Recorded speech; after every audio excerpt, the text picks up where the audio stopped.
আমরা একটা স্বপ্নকে সামনে নিয়ে গিয়েছিলাম। আমাদের আজকে স্বস্তি যে আমরা যে কথাগুলো বলেছিলাম, যে একটা নতুন রাজনৈতিক বন্দোবস্তের কথা, আমরা রাষ্ট্র মেরামতের কথা বলেছিলাম। ব্যারিস্টার ফুয়াদ আপনাদের সামনে বলেছেন যে আমাদের রাজনীতির যে বক্তব্য ছিল, আমাদের দল যতটুকুই করতে পেরেছে তার চাইতে বড় সাফল্য হচ্ছে আজকে মুখে মুখে আমাদের স্বপ্ন এবং স্লোগানগুলো সবাই ধারণ করেছে। আজকে আপনারা জানেন আমরা বলেছিলাম নেতা নয়, নেত্রী নয়, দল নয়, মত নয়, পথ নয়, পন্থা নয়, সবার আগে বাংলাদেশ আমরা মিন করেছিলাম। কিন্তু অনেকে আমাদের সেই স্লোগানকে গ্রহণ করে নিয়েছেন, রাষ্ট্র মেরামতের রূপরেখাকে অনেকে গ্রহণ করেছেন। এতে আমাদের খুশি হওয়ার কথা ছিল, আনন্দিত হওয়ার কথা ছিল।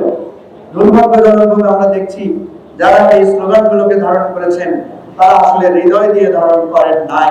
সবার আগে বাংলাদেশের জায়গায় আমরা দেখছি সবার আগে দলীয় স্বার্থ।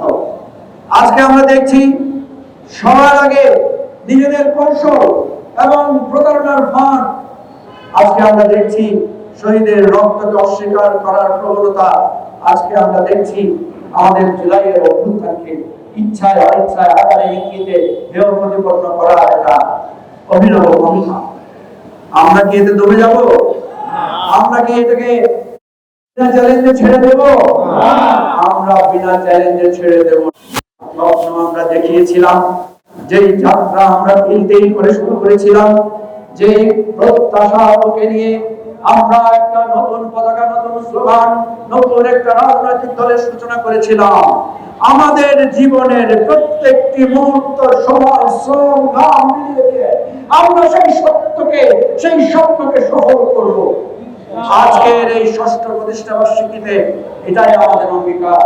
প্রিয় ভাই বন্ধুগণ, আপনারা জানেন বিএনপি সবসময় বলেছিল যে তারা আপোষহীন একটা দলের নাম।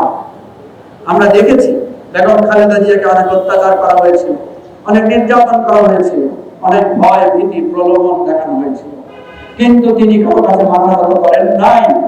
ফলে বেগম খালেদা জিয়াকে ইতিহাস স্বীকৃতি দিয়েছে আপোষহীন নেত্রী হিসেবে। গত 15-16টা বছর আমরা যেটা শুনে এসেছি যে বিএনপির নেতাকর্মীরা গুম খুনের শিকার হয়েছেন, জামাতের নেতাকর্মীরা গুম খুনের শিকার হয়েছেন, অনেক কষ্ট ভোগ করেছেন, মায়ের বুক খালি হয়েছে, বোনের চোখের জলে বিছানা আঁচল ভিজে গিয়েছে। কিন্তু আমরা গত পরশুদিন বিএনপির একজন প্রভাবশালী নেতা একটা কথা শুনে হতবাক হয়ে গেছে। বিএনপি নেতা সালাউদ্দিন সাহেব বলেছেন ওনারা সব ক্ষেত্রে আপোষ করে শুধু একটা নির্বাচনের জন্য ওনারা নাকি জুলাই সনদে স্বাক্ষর করেছেন এবং গণভোটে সম্মত হয়েছে। আমরা অবাক হয়ে গিয়েছি। জাতীয় সংসদে বিএনপি এটা লিখিতভাবে প্রমাণ করেছে তারা একটি আপোষকামী দল এবং জুলাইয়ের গণ অভ্যুত্থানকে ধোঁকা দেওয়ার জন্য, শুধুমাত্র নির্বাচনের মাধ্যমে ক্ষমতা আসার জন্য তারা এই ধরনের ছলচাতুরির আশ্রয় নিয়েছে।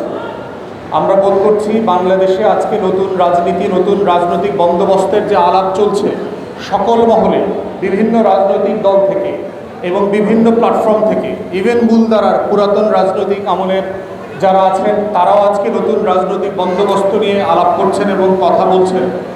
এর প্রত্যেকটা জায়গায় আমরা মনে করি গত 6-7 বছর থেকে আমরা যেই নতুন রাজনীতির আলাপ তুলেছি এবং কথা বলেছি তার একটা বিশাল অবদান আছে।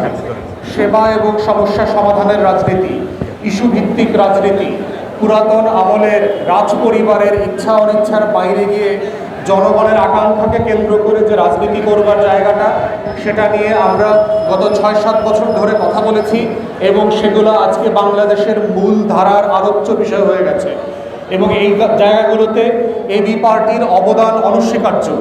আমরা এই মানুষগুলো অল্প অল্প করে হাঁটি পা করে গত 6-7 বছর থেকে সারা বাংলাদেশে যে আলাপ তুলেছিলাম, যেই তর্কগুলো তুলেছিলাম, এই তর্কগুলোই এখন পর্যন্ত 2026 সালের মে মাসে একই রকমভাবে প্রাসঙ্গিক, যেটা আজকে 6 বছর আগে থেকে আমরা বলেছি। অতএব সেই জায়গাতে এবি পার্টি তার রাজনীতি, তার ভবিষ্যৎ এবং বাংলাদেশের ভবিষ্যৎকে যেভাবে ট্যাগ করেছে তার প্রত্যেকটা জায়গা ঐতিহাসিকভাবে সত্য প্রমাণিত হয়েছে।